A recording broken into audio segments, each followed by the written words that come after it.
football जरायाव जों खुनु दिन खोनायाखैमोन प्रमद सार जे जों जि बिदि जागोन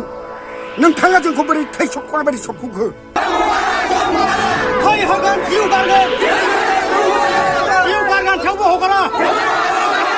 प्रमद सार नोंथाङाबो बाहाय साइलेन्ट जानानै थादो नागारनानै थादो हायोबा नोंथाङा CM-खौनो रिजाइन खालामदो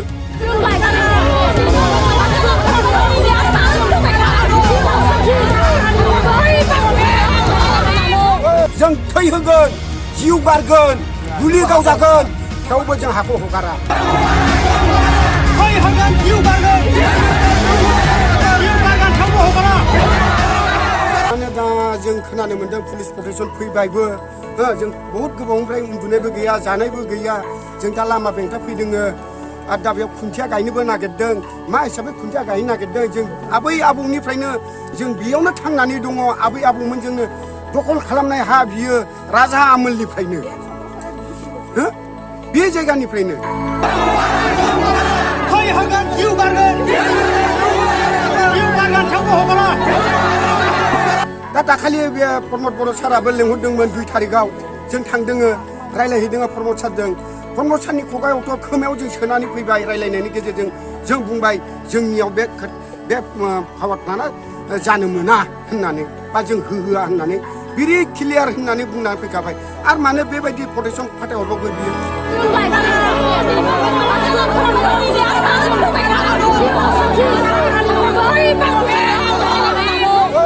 मा अटंकर बर' भाषाखौ बर' फिसाफोरखौ जाजोबनो नागिरखो बेलाय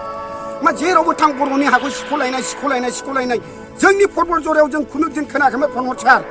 जे जों जि बिदि जागोन नोंथाङा जोंखौ बोरै थै सबख'नाय बायदि सबख'खो दाखालि आंनो सिगाङाव आंनो बुंनानै फैदों जे बे पावार प्लान्टखौ नोंथाङा अफायबा दोरोदनानै लांदों होननानै दिनैहाय आरो मानो पुलिस प्रटेक्सन फैबावखो क'क्राझाराव आंनो थांनानै रायलायहैदों नोंथांजों आरो मा बुंबावनांगौ जों होनो हाया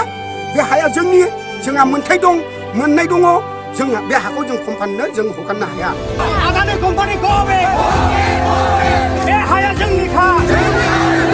बेखौनो जों बुङो प्रमद सार नोंथाङाबो बाहाय साइलेन्ट जानानै थादो नागारनानै थादो हायोबा नोंथाङा CM-खौनो रिजाइन खालामदो खोथा जोब्बाय बेयावनो पुलिस प्रशासन पुलिसा मात्र जोंखौ खावलायदों बेनो जे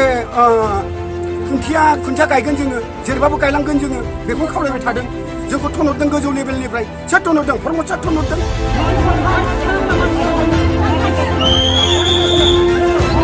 बिसोर आसाम चिफ मिनिस्टारालाय बेयावलाय बोरै हा दं होनना मिथिनो प्रमदासो मिथिगोन प्रमदनि सेला फेलायासो खोन्थाहरदों जों थै होगोन जिउ गारगोन गुलि गावजागोन थेवबो जों हाखौ हगारा फार्स्ट बिखायाव मोनगोन मंगलनि सिलाय गुलि हाबनाय गाव बे हाखौ जों हगारा